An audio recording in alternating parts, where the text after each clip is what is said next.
All right, Genesis chapter 47, verse 1.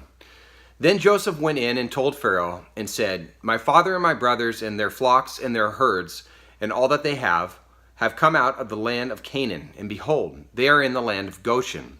And Goshen again was in the Egyptian Delta region, and this is where the Jews will reside at the time of Exodus. Verse 2. He took 5 men from among his brothers and presented them to Pharaoh. Then Pharaoh said to his brothers, What is your occupation? So they said to Pharaoh, Your servants are shepherds, both we and our fathers. Verse 4. They said to Pharaoh, We have come to sojourn in the land, for there is no pasture for your servants' flocks, for the famine is severe in the land of Canaan. Now, therefore, please let your servants live in the land of Goshen. Then Pharaoh said to Joseph, Your father and your brothers have come to you. The land of Egypt is at your disposal. Settle your father and your brothers in the best of the land. Let them live in the land of Goshen. And if you know any capable men among them, then put them in charge of my livestock. And this entire situation reminds me of Proverbs chapter 16:9, that says, The mind of man plans his ways, but the Lord directs his steps. Many people on this planet believe that they can control their circumstances and destiny, but I believe that God finds that humorous. Verse 7. Then Joseph brought his father Jacob and presented him to Pharaoh, and Jacob blessed Pharaoh. Verse 8. Pharaoh said to Jacob, How many years have you lived? So Jacob said to Pharaoh, The years of my sojourning are 130. Few and unpleasant have been the years of my life. Tell me about it. Nor have they attained the years that my fathers lived during the days of their sojourning. And Jacob blessed Pharaoh and went out from his presence.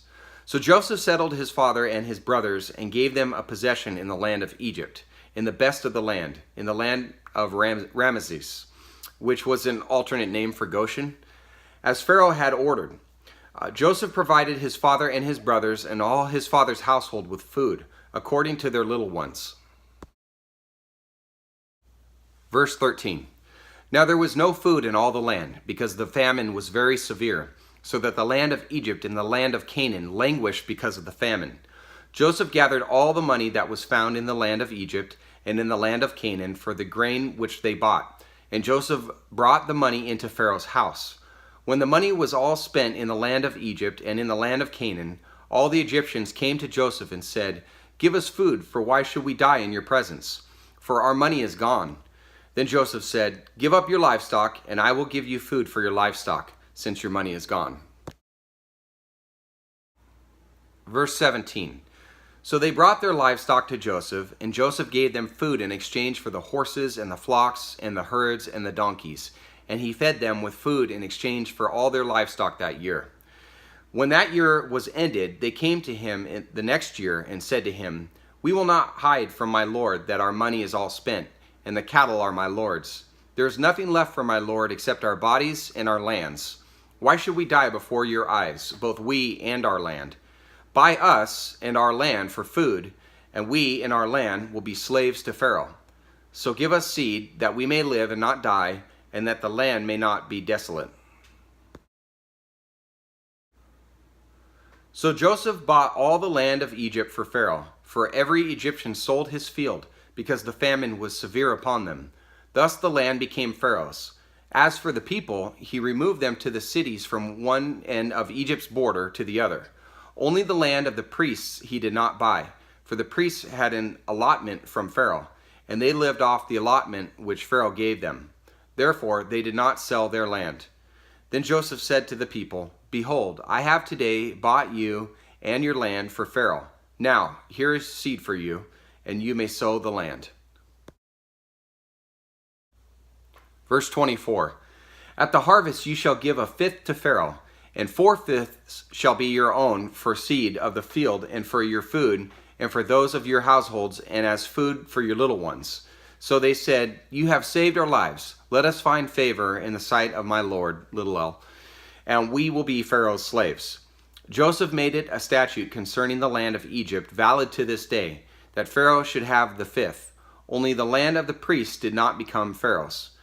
Now Israel lived in the land of Egypt in Goshen, and they acquired property in it, and were fruitful, and became very numerous. Verse 28. Jacob lived in the land of Egypt 17 years. So the length of Jacob's life was 147 years. So God graced Jacob, or Israel, to get to spend the last years of his life with his sons, specifically Joseph as well, and his grandchildren. Verse 29.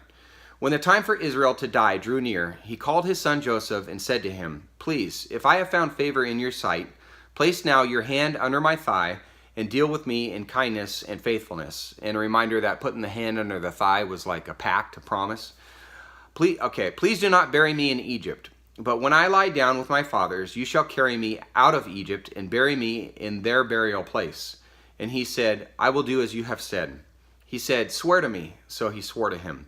Then Israel bowed and worshipped at the head of the bed. Okay, so this burial place was the cave in Canaan, the cave of Machpelah, which was introduced to us in Genesis chapter 23, where Jacob's grandmother Sarah was buried as well. So, okay, thank you very much, and God bless you. Looking forward to tomorrow. Take care.